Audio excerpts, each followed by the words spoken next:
Grand Warlord Cyrak Volshan stood on the bridge of his flagship, the Undying Supremacy, and stared at the holographic image of a small blue planet spinning slowly in the air before him. He had conquered 312 worlds. He had broken hive-mind collectives that stretched across entire star systems, shattered war machines made of living silicon, and dissolved species that existed as clouds of sentient gas. And now High Command had sent him here, to this wet, unremarkable rock at the edge of nowhere, to crush a species that had barely learned to leave its own atmosphere. It was an insult. "Tell me about them," Cyrak said, his deep voice rumbling through the bridge like distant thunder. His chief intelligence officer, a tall Draelith named Serak, activated a data stream and began reading from it with the enthusiasm of someone describing mud. "They call themselves humans, Grand Warlord. Carbon-based, bipedal, average lifespan. Roughly 80 standard cycles. They possess no energy shielding, no faster-than-light weapons, no psionic ability of any kind. Their civilizations are fragmented into approximately 195 separate governing bodies that frequently fight each other. Their most advanced military technology is roughly 2 centuries behind our lowest vassal species." Cyrak let out a slow breath through his fangs. "So they are nothing. They are less than nothing, Grand Warlord." The War Council murmured in agreement. 20 senior officers arranged in a crescent around the central display, their scaled faces lit by the blue glow of the hologram. Every one of them decorated veterans who had helped Cyrak crush worlds far more dangerous than this one. Cyrak turned to the display and flicked a claw through the hologram, zooming in on the planet's surface. Green and brown landmasses, vast oceans, swirling white clouds. It looked fragile. He could close his fist around and break. "Standard subjugation protocol," he said, already bored. 72 hours. I want full planetary control before the next cycle. We will not waste resources on these creatures." The council began to rise, but a voice from the back of the room stopped them. "Grand Warlord, if I may." Every head turned. The speaker was not a soldier. She was a junior xenobiologist named Kivrin, a 4-armed Ilshari with pale blue skin and large dark eyes that always seemed to be studying something no one else could see. She was small, even by Ilshari standards, and she stood among the towering Draelith officers like a child among giants. Cyrak narrowed his golden eyes. "You are the biologist." "Yes, Grand Warlord. I have been studying Earth's biosphere as part of the pre-invasion survey, and I have found something that I believe warrants attention." "Then speak quickly." Kivrin activated her own datapad. With trembling hands, a holographic image appeared beside the spinning Earth. It was a small, furry, low-slung animal, with a broad white stripe running from its head down its back. It had tiny dark eyes and short, powerful legs, and it looked, by any reasonable standard, completely ridiculous. Several officers laughed. "What is that creature?" Cyrak asked, his voice flat with contempt. "It is called a honey badger, Grand Warlord. It is approximately 12 kilograms in mass, which makes it one of the smaller predators on the planet. It is not the fastest animal on Earth, not the strongest, not the most venomous, and not the largest." "Then why are you showing it to me?" Kivrin took a breath. "Because of all the creatures on their world, this is the one humans admire most for its spirit. They have a saying about it. The honey badger does not care. It is famous among humans for attacking animals 50 times its size. Warlord. It fights leopards and hyenas and venomous cobras. It gets bitten by snakes whose venom can kill creatures 10 times its mass, and it simply falls unconscious, wakes up, and continues fighting." The laughter had stopped. "It does not run," Kivrin continued, her voice growing steadier. "It does not hide. It does not calculate whether it can win. It simply refuses to stop, and this is the animal that humans hold up as the symbol of what they wish to be. Not their eagles, or their wolves, or they're great predators. This small, stubborn, seemingly foolish creature that treats death as a minor inconvenience. Silence hung in the room. Then Thyrak laughed, a deep booming sound that echoed off the metal walls. You are telling me to fear a planet because they admire a furry rodent? I am telling you, Grand Warlord, that what a species admires reveals what it is. And these creatures admire something that does not know how to surrender. Thyrak stepped toward her, his massive frame casting a shadow that swallowed her completely. He looked down at the tiny Ilshari with an expression that had made planetary governors weep and admirals beg for mercy. I have broken species that could devour stars, he said quietly. I have crushed civilizations that existed before this galaxy had a name. I have stood on the corpses of gods and declared them insufficient. No creature can challenge us. Certainly not a species that worships a 12-kilogram animal with a bad attitude. He turned to the War Council. 72 hours, full subjugation. I do not want to hear about this world again. The officers saluted and filed out of the bridge, already transmitting orders to the fleet. Dropship bays began to open across 100 warships. Weapon systems hummed to life. Troop carriers loaded with 8-foot-tall Dralith soldiers in full power armor descended into formation. Invasion of Earth had begun. Kivrin stood alone on the emptying bridge, watching the blue planet turn slowly in the holographic light. She looked at the image of the honey badger still floating beside it. The small creature stared back at her with its dark, fearless eyes. She returned to her lab and sat down at her console. Her 4 hands moved across the interface, opening a new file. She typed the header slowly, carefully. Threat reevaluation, fauna psychology cross-reference. Then, she pulled up everything she had on the honey badger and began to read. Her hands were shaking, not because she was afraid of Thyrak, though she was. Not because she feared punishment for speaking out of turn, though she did. She was shaking because she had spent her entire career studying conquered species, and she had learned one truth that no warlord ever wanted to hear. The most dangerous creature in any world is never the biggest or the biggest. Strongest. It is the one that does not know when to quit. And the humans had built their entire identity around exactly that idea. She looked at the honey badger on her screen. It stared back, small and defiant, and utterly unimpressed by the universe. What are you? She whispered. The honey badger, of course, did not answer. It did not care. The sky turned black on a Tuesday, not from clouds or storms, but from metal. Thousands of Dralith warships descending through the atmosphere like a dark curtain, being pulled across the sun. Electromagnetic pulses ripped through every satellite in orbit, and killed every power grid on the planet within minutes. Cities went dark, phones went silent, the world held its breath. Then the dropships came. They landed on every continent at once, massive angular craft that cracked the earth beneath them as they touched down. Ramps lowered, and out marched the soldiers of the Dralith hegemony, 8 feet tall, covered in dark green scales, encased in power armor that hummed with energy most humans could not even name. They carried plasma rifles that could melt through a building wall with a single shot. On 311 previous worlds, this was the moment civilizations crumbled, the moment species looked up at the invaders and understood that resistance was not just futile, but meaningless. The moment they knelt. Earth did not kneel. In Moscow, a Dralith vanguard column rolled through the outer districts and armored transports, broadcasting surrender demands in 40 languages. They expected the streets to empty. Instead, they found an old woman standing in front of her apartment building with her arms crossed.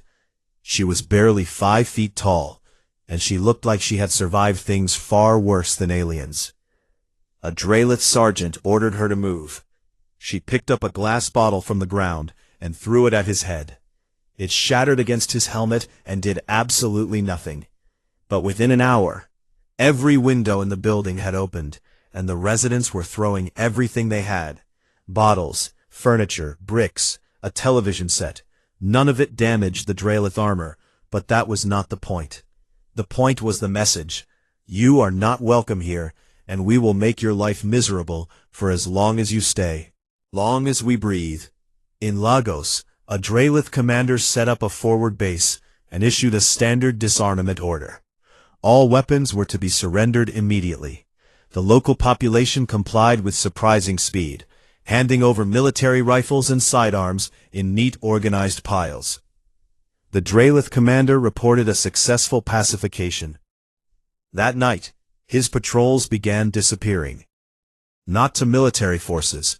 There were no military forces left, but to ordinary people who had decided that surrendering their guns did not mean surrendering themselves. A mechanic with a machete, a teacher with a homemade explosive, a group of teenagers who had figured out how to disable a Drelith communication node using a car battery and stolen wire. By morning, 7 patrols were gone, and the commander was requesting reinforcements with a voice that had lost all of its confidence. In Sao Paulo, the Drelith Psychological Operations Division activated their standard compliance. Broadcast, a message that had broken the will of hundreds of species. Resistance is extinction. Surrender and be preserved. Fight and be forgotten. It played on loop across every frequency they could reach. Within 6 hours, humans had somehow gotten a fragment of the internet working again and turned the broadcast into something they called a meme. They remixed it with music, added absurd images, and spread it everywhere. Resistance is extinction became a rallying cry, a joke, and a battle hymn all at once.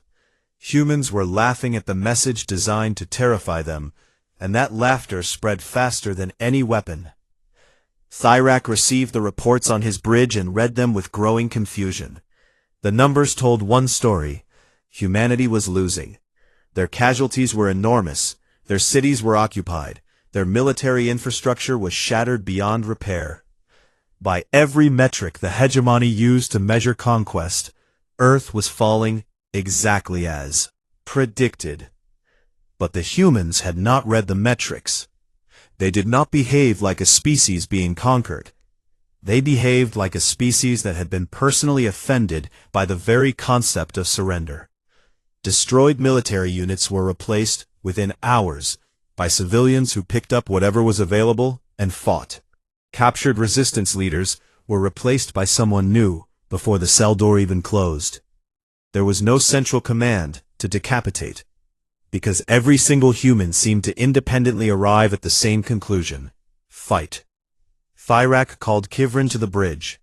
She arrived carrying her datapad, and he could see that she had not slept. Her dark eyes were wider than usual, filled with something between fascination and horror. "Explain this to me," Thyrak growled, gesturing at the cascade of reports scrolling across his display. Kivrin set her datapad on the console and pulled up a video. It showed a honey badger in a confrontation with a leopard, an animal many times its size and strength. The leopard lunged, and the honey badger did not run. It turned and fought, snarling and biting with a fury that seemed completely disconnected from any rational calculation of survival. "It knows it might die," Kivrin said quietly.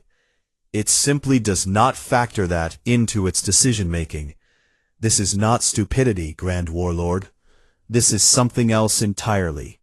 This is a creature that has decided the act of fighting matters more than the outcome, and the humans are the same." Thyrak stared at the screen for a long moment. "Double the troop deployment," he said. "Triple the armor divisions. I want every major city locked down by sunrise." "Grand Warlord," Kivrin began, "that is an order." She lowered her head and left the bridge, clutching her datapad to her chest. That night, a report came in from the Appalachian Mountains on the eastern side of the North American continent. Patrol had cornered a human female in a narrow valley. She was wounded badly, bleeding from dozens of cuts, and her left arm was missing below the elbow. Standard procedure was to restrain and transport wounded combatants to holding facilities. The soldier who found her raised his weapon and ordered her to the ground. She did not go to the ground. Instead, she picked up a rock with her remaining hand, a jagged, heavy thing, barely bigger than her fist, and she looked up at the 8-foot-tall, armored reptilian soldier pointing a plasma rifle at her chest, and she smiled. Then she charged. The soldier fired. The shot went wide because he had not expected a one-armed bleeding human to sprint directly at him screaming. She hit him low, driving the rock into the gap between his chest plate and his neck guard. She broke 2 of his fangs before the rest of the patrol subdued her. The report was filed from a medical bay. The soldier required reconstructive work on his jaw.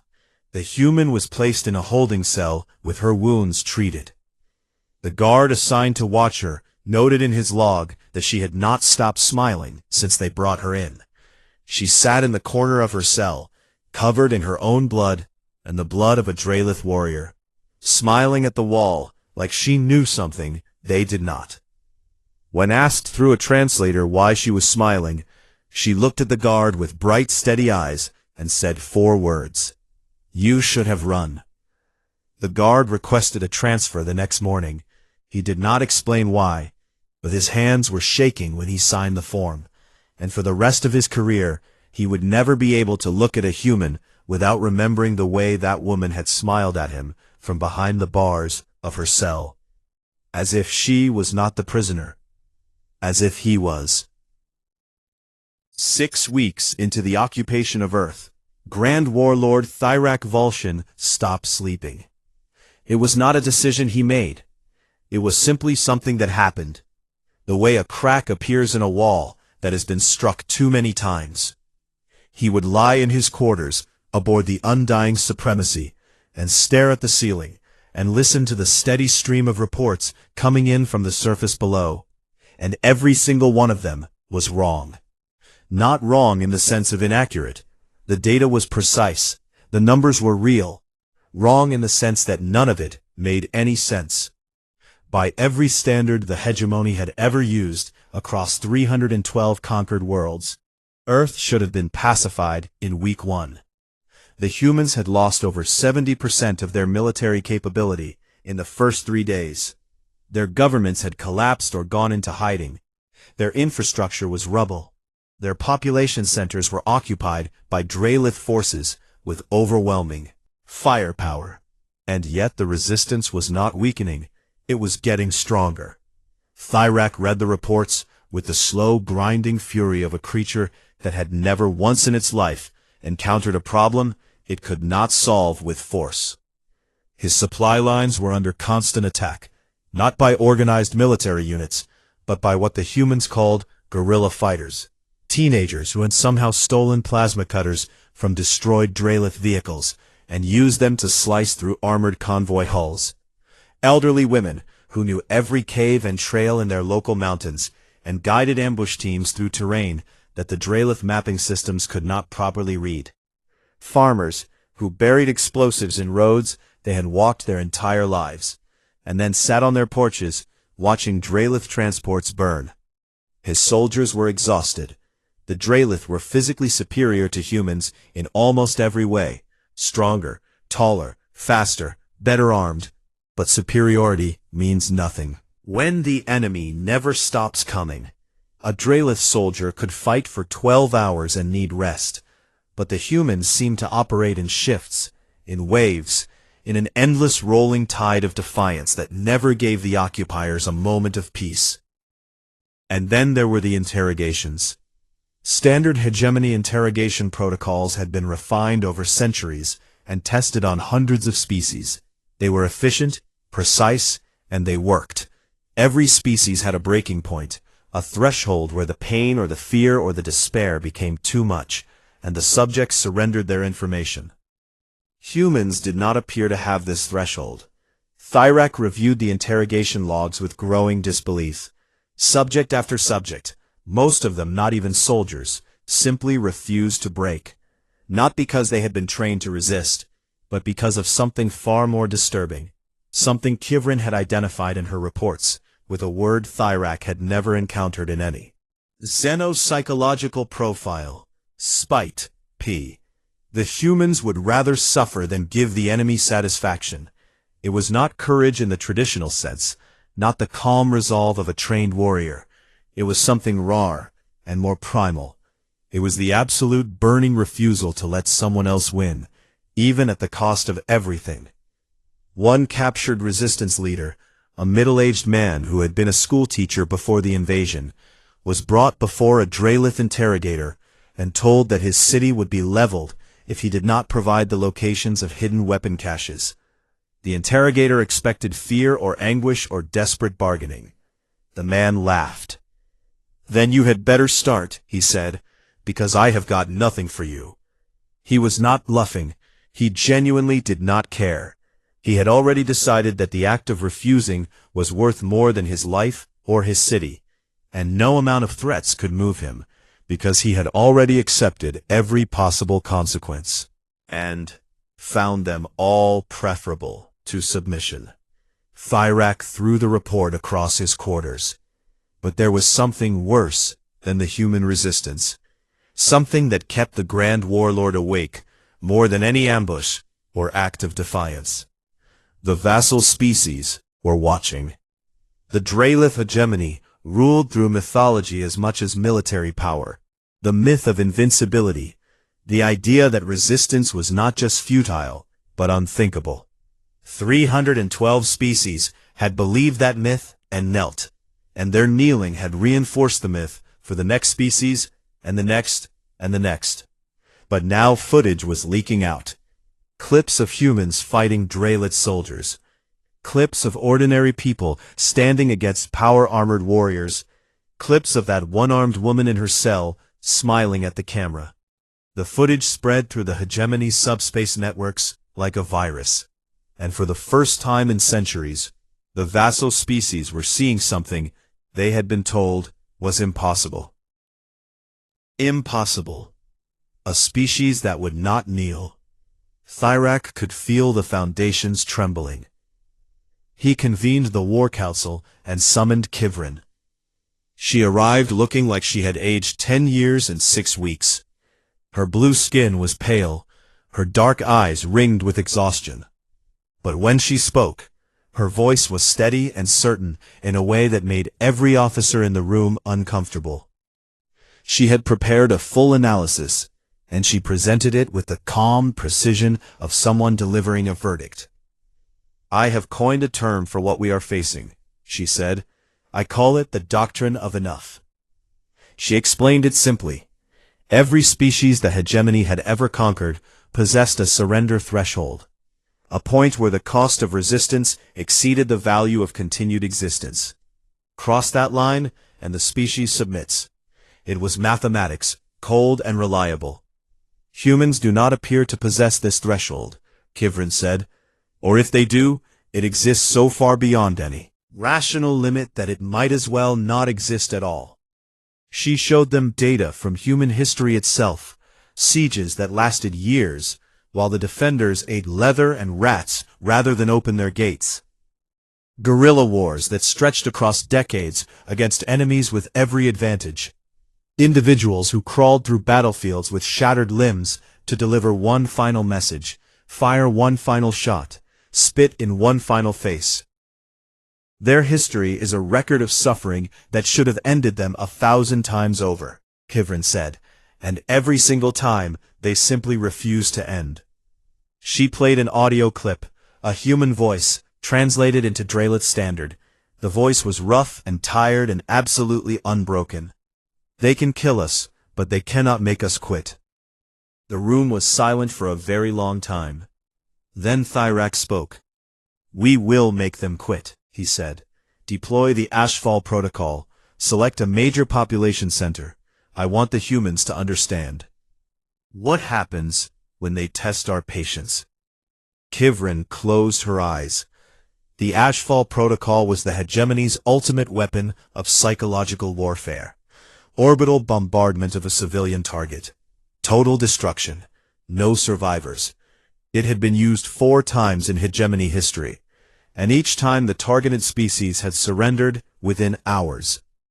The fleet chose Buenos Aires. The bombardment lasted 11 minutes. When it was over, there was nothing left but glass and ash, and a crater where 8 million people had lived that morning. Thyrak waited for the surrender transmissions. They did not come. Instead, the next morning, every remaining human broadcast frequency on the planet activated simultaneously. There were thousands of them, cobbled together from wreckage and stolen technology and sheer desperate ingenuity. And they all played the same thing. A slow, rhythmic drumbeat, steady and deep, like a heartbeat that refused to stop. Drumbeat. A single phrase repeated in every human language on Earth. Kivrin stood on the bridge beside Thyrak and translated it for him, and her voice was barely a whisper. "We remember. We are coming." Thyrak said nothing.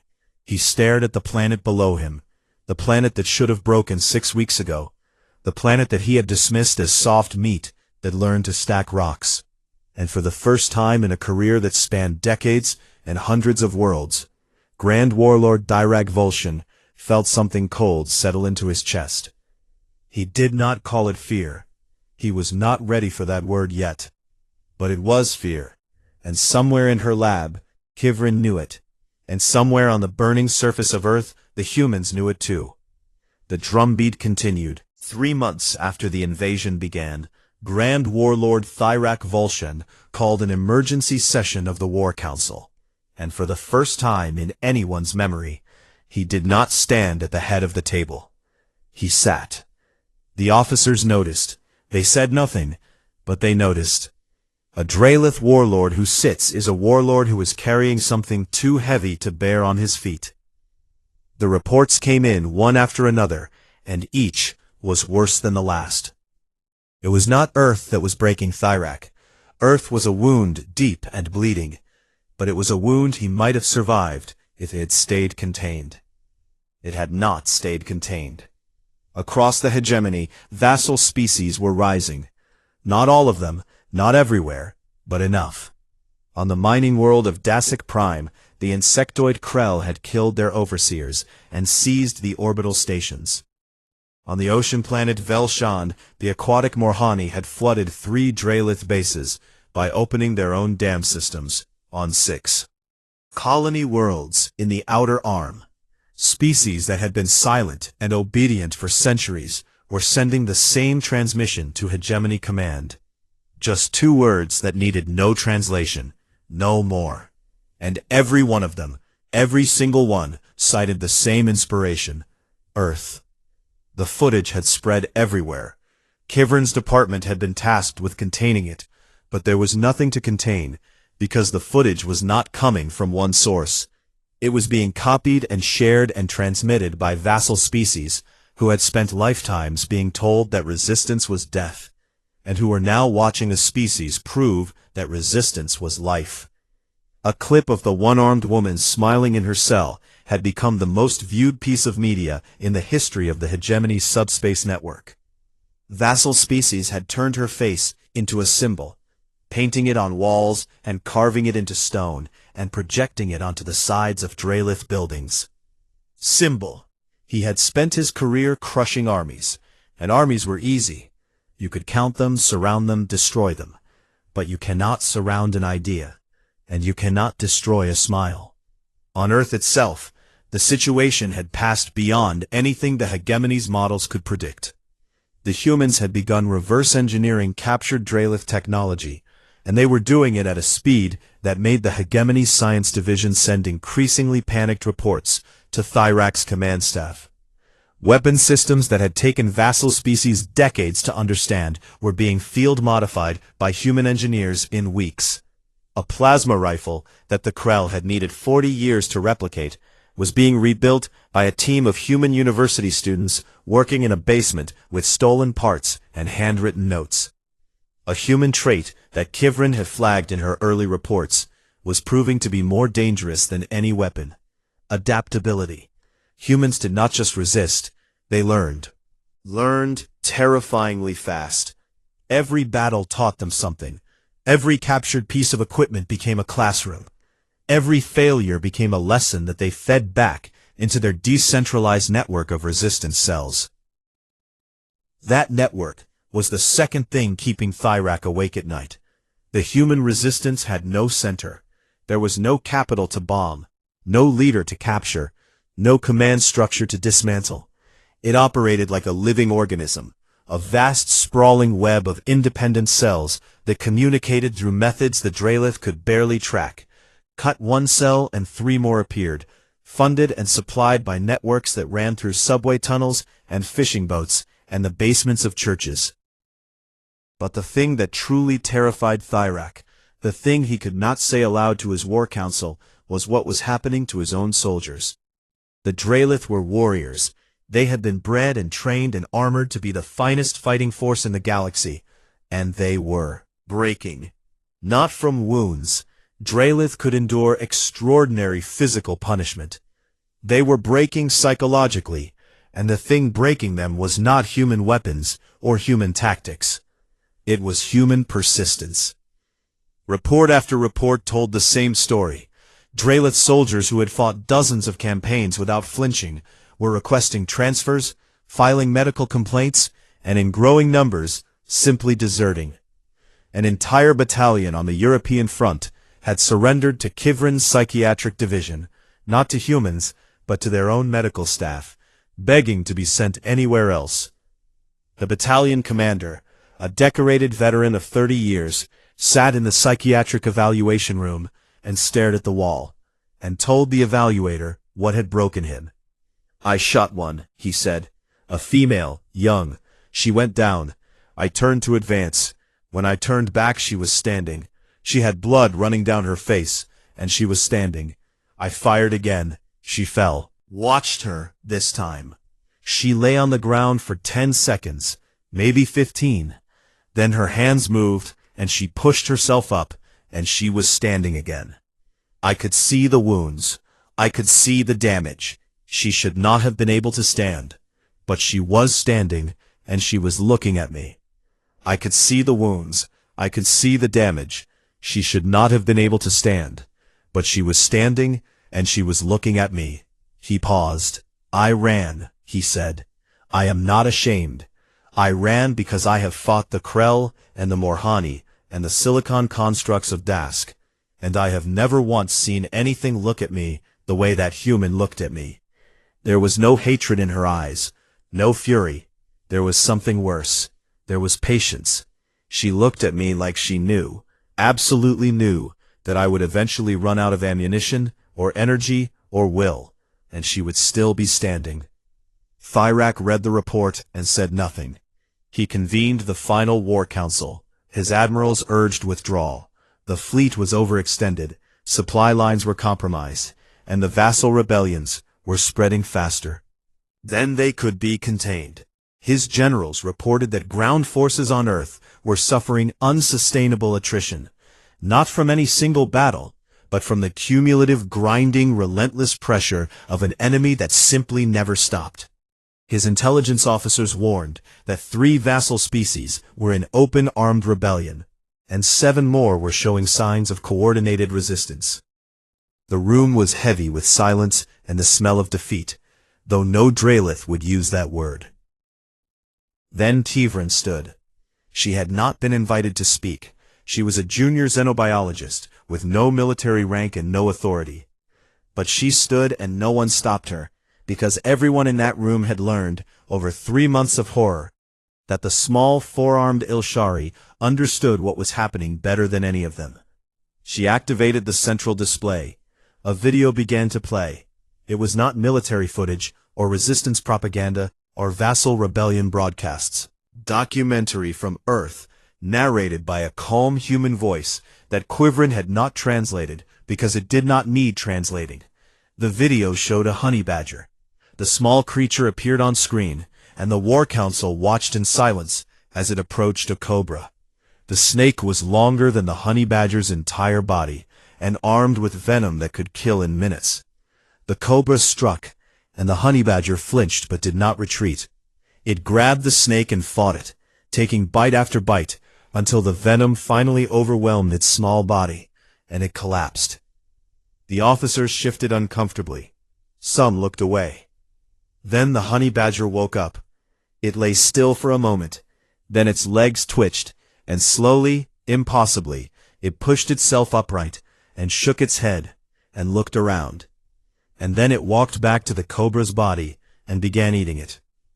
The room was absolutely silent. "This," Quiverin said quietly, "is what they aspire to be. Creature they hold above all others as the symbol of their spirit. Not their eagles, or their lions, or their wolves. This small thing that looks at death and treats it as a temporary inconvenience." She paused. "You cannot conquer a species that worships this. You can kill them, yes. You can destroy their cities, and burn their fields, and glass their planet from orbit. But you cannot make them stop. Because stopping is the one thing they do not know how to do." The footage looped. The honey badger appeared on screen again, alive and small and completely ridiculous. It turned toward the camera and blinked once, slow and calm and utterly unimpressed by anything the universe had ever thrown at it. Thyrak stared at that blink. He stared at it for a very long time. Then he gave the order. Withdraw. Not retreat. He used the word withdraw. He would record it as a strategic redeployment in the official logs, a reallocation of forces to address the vassal rebellions. But everyone in that room knew what it was. The grand warlord who had conquered 312 worlds, who had broken hive minds and shattered war constructs and dissolved species made of living gas, had looked into the eyes of a 12-kilogram animal on a screen and seen something that none of those 312 species had ever shown him. An enemy that could not be beaten, not because it was strong, but because it did not know how to stop. 1 year after the invasion, the galaxy looked nothing like it had before. The Draelith hegemony, which had ruled 3 galactic arms with absolute authority for over 1,000 years, was cracking apart like ice in spring, not from a single blow, but from 1,000 fractures that had spread outward from one small blue planet at the edge of nowhere. 14 vassal species had declared independence. 6 more were in active revolt. The great war fleet that had once darkened the skies of 312 worlds was now scattered across a dozen fronts, trying to hold together an empire that no longer believed in its own invincibility. Because that was the thing Thyrak had never understood, the thing Quiverin had tried to tell him on the very first day. The hegemony was not built on ships or soldiers or weapons. It was built on a story. The story that resistance was impossible, that the Draelith could not be defied, that kneeling was not a choice, but a law. Nature. And then the humans had refused to kneel, and the story had shattered. And without the story, there was nothing holding the empire together but force. And force, it turned out, was not enough. When every subjugated species in the galaxy had watched a one-armed woman smile at her captors, and an entire planet answered genocide with a drumbeat. The neutral station threshold floated at the edge of the Sol system, a massive ring of metal and glass that had been constructed in the months following the withdrawal by a coalition of newly freed species and human engineers working side by side. It was the first structure ever built through interspecies cooperation in that region of the galaxy, and it was here that the peace would be made. Thyrak arrived aboard a small diplomatic shuttle, not the Undying Supremacy, which had been reassigned to the border conflicts. He wore no armor, carried no weapons, and held no rank. The hegemony had stripped him of his title 3 months after the withdrawal, blaming him publicly for the disaster, while privately knowing that no warlord in their history could have won that war. He was alive only because the hegemony needed someone to send to the negotiating table, and Thyrak was the only Draelith the humans would agree to meet. They had, in their strange and infuriating way, developed something that resembled respect for him, not because he had invaded their world, but because he had been wise enough to leave it. The human delegation met him in a wide circular chamber at the heart of Threshold. There were 7 of them, men and women of different ages and appearances, wearing simple, formal clothing. They did not arrive with armed guards or warships or threats. They walked in, sat down, and one of them smiled and said hello. Thyrak did not know what to do with that. He had prepared for anger, for demands, for retribution, for the cold fury of a species that had been bombed and invaded, had 8 million of its people turned to glass. He had prepared for hatred, because hatred he understood. He had not prepared for warmth. The lead negotiator was a woman named Adaze Okonkwo. She was tall and calm, and she looked at Thyrak with dark, steady eyes that reminded him, with a jolt that went through his spine, of the honey badger footage. Not hostile, not afraid, just absolutely and completely present. "Grand Warlord," she said, then she corrected herself. "Forgive me, Ambassador Thyrak. We are glad you came." "You should not be glad," Thyrak said. His voice was quieter than it used to be. "I ordered the destruction of one of your cities." Adaze looked at him for a long moment.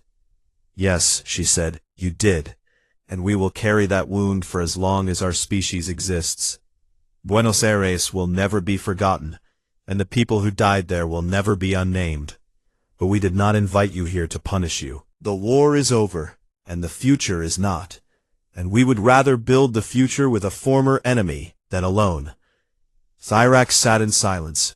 A Draelith diplomat beside him leaned close and whispered, "They are being kind to us. After everything, how is this more terrifying than the war?"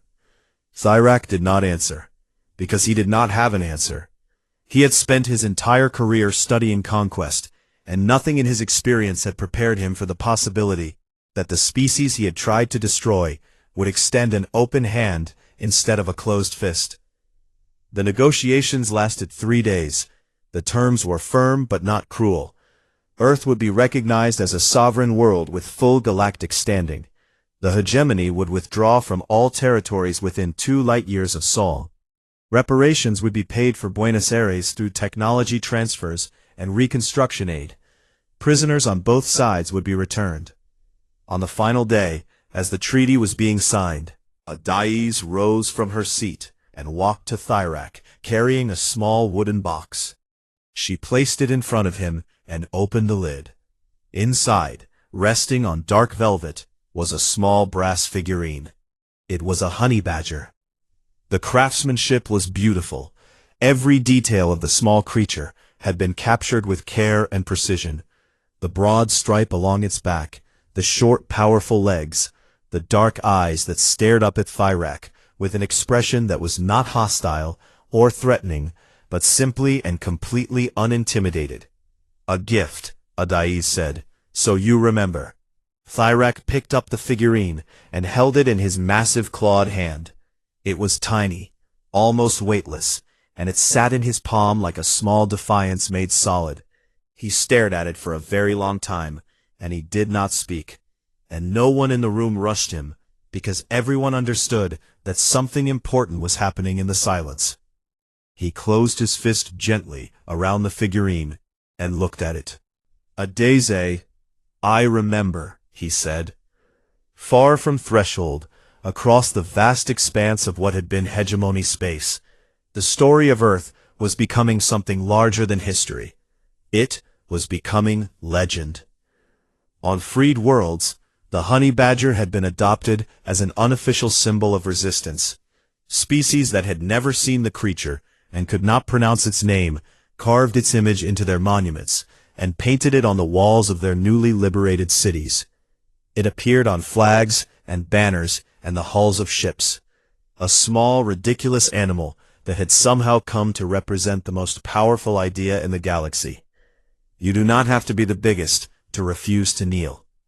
Kivrin, the four-armed Ilshari xenobiologist who had tried to warn Thyrak on the very first day, was no longer a junior researcher. She had become the most celebrated xenoanthropologist in galactic history. Universities on 40 worlds invited her to lecture, and her research was taught in every academy from the core worlds to the frontier. She published her landmark work 2 months after the treaty. It was titled The Doctrine of Enough, Why Humanity Cannot Be Conquered, and it became the most widely read academic text in galactic history, translated into over 300 languages and distributed to every corner of known space. The book was dense and thorough, and filled with data and analysis. But it was the final line that everyone remembered, the line that was quoted in speeches and carved into monuments, and whispered by children on worlds that had only just learned what freedom tasted like. Do not ask how much a human can endure. Ask instead whether the human believes the cause is worth enduring for. If the answer is yes, then you have already lost. Years passed. The galaxy changed. Old empires faded, and new alliances formed, and humanity took its place among the stars, not as conquerors, but as something the galaxy had never seen before.